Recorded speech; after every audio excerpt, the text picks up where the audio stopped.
black and responsible and hardworking and intelligent, folks will pay you to work anywhere. Right? You walk down the street and you're black, somebody will grab you and put you to work. I'm kidding, but I'm serious. There's never been a better time to be black and responsible and aspirational ever than today. But we've got to hustle on the other side of this.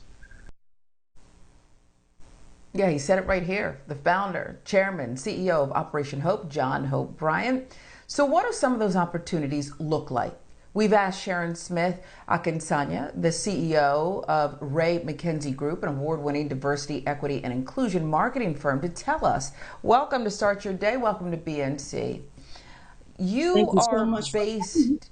You're welcome. You're based in Minneapolis. What kinds of opportunities are you seeing there? You know, we're based in Minneapolis, and we have nearly 19 Fortune 500 companies, 44 Fortune 1000 companies. And one of the things that we pulled together and said that we can do, Sharon, is we can get people hired and noticed. And so I launched a groundbreaking peopleofcolorcareers.com social hiring network to be able to help Black professionals and other professionals of color access real recruiters and real hiring managers 24 hours a day, 7 days a week. And as a minority-owned, Black-owned small business, I needed some help getting that thing over the finish line. So I went to U.S. Bank, Midco, Anderson Windows and Doors, Thrivent, and a few others, and they stepped up with some big checks to help make sure that I can launch that platform. So we have opportunities abound in this region. Yeah, U.S. Bank, Target, another one of the big headquartered franchises there, right there in Minneapolis. But Ms. Akinsanya, the companies are focused right now, right? They're committed because the spotlight is on them. How can we ensure that they stay that way years from now?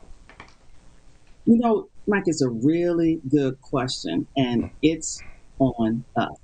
You know, we know, so as we remember this day and what happened to George Floyd, you know, as Black professionals and Black people, we gotta be vigilant. We gotta be vigilant when it comes to assessing which companies are being transparent in delivering on those pledges and promises toward racial equity.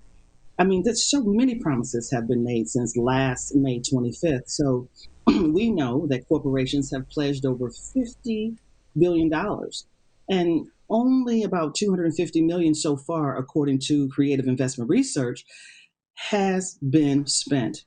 So while we will never forget, it appears that some of the corporations may already have. So what can we do? What can we do? We must be choosy lovers, okay?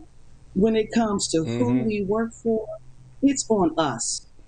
It's on us to understand that we are in the catbird seat and we get to choose where we want to work, and we need to use our talent to leverage and force real change.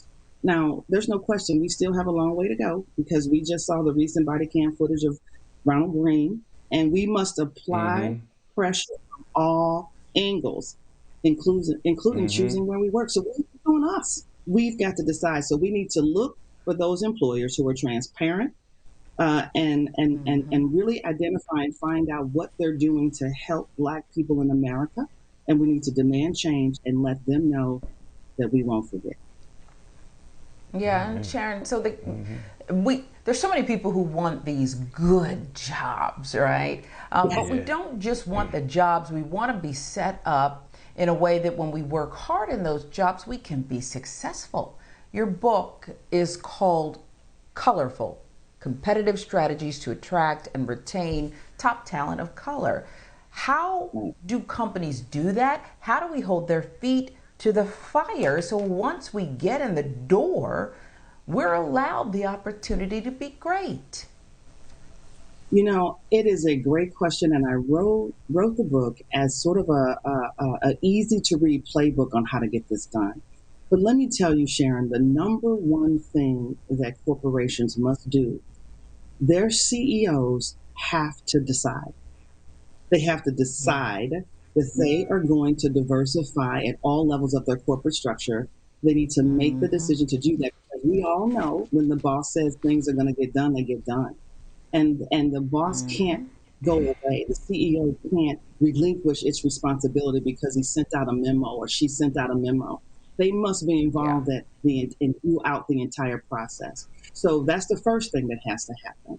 And then the second thing that has to happen is that they have to make sure that they have a chief diversity officer that is empowered to help make sure that they're creating a culture of inclusivity to help that reports to the CEO, that helps them create that culture and gives them the internal advice they need to make sure that they can attract and retain that top talent and promote them at all levels.